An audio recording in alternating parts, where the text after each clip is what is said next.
Hello বন্ধুরা, সবাইকে জানাই শুভ বিশ্বকর্মা পূজার অনেক অনেক শুভেচ্ছা। তো এই যে দেখো, সকালবেলা উঠে আমি স্নান টান করে রেডি হয়ে গেছি।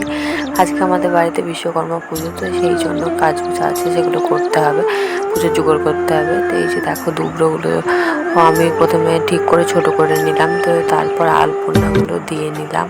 এই যে আলপনাগুলো দেওয়া কমপ্লিট হয়ে গেছে, তো তারপর ফল কাটতে বসে পড়লাম। আর বাকি যে কাজগুলো ছিল সেগুলো আমার শাশুড়িমা করছিল।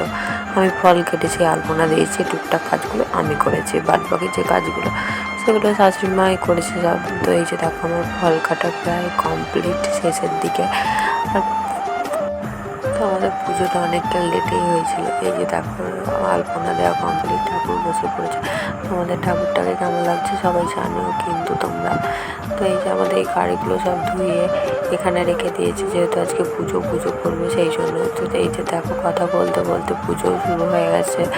তো এই যে এসে আমাদের ঠাকুরমশাই পুজো করতে শুরু করে দিয়েছে। তো আমরা সবাই মিলে পুজো করছি, ওখানে বসেছিলাম। তো আমরা অঞ্জলি দেবো সেই জন্য আরও বসেছিলাম, আর বাড়ি পুজো বলে বসলাম। তো পুজো করার পরে এই যে হোম করছিল, তো হোম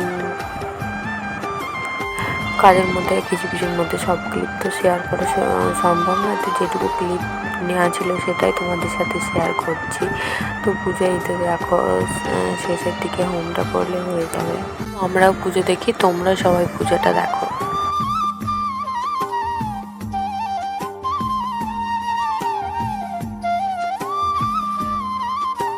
তো আমাদের পুজো কমপ্লিট হয়ে গেছে। এই যে গাড়ির চাকায় নারকেলগুলো, পুজো করার নারকেলগুলো ফাটিয়ে জলগুলো দিচ্ছিল। তার আগে গাড়িতে মালা পরানো হয়ে গেছে, গাড়িতে পুজো করে দিয়েছে। তো আর কার কার বাড়িতে এরকম বিশ্বকর্মা পুজো হয় অবশ্যই জানাবে কিন্তু।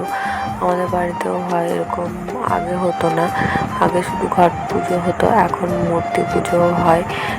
তো আজকের ব্লগটা এই পর্যন্তই রাখছি, দেখা হবে নেক্সট ব্লগে। সবাই ভালো থেকো, টাটা।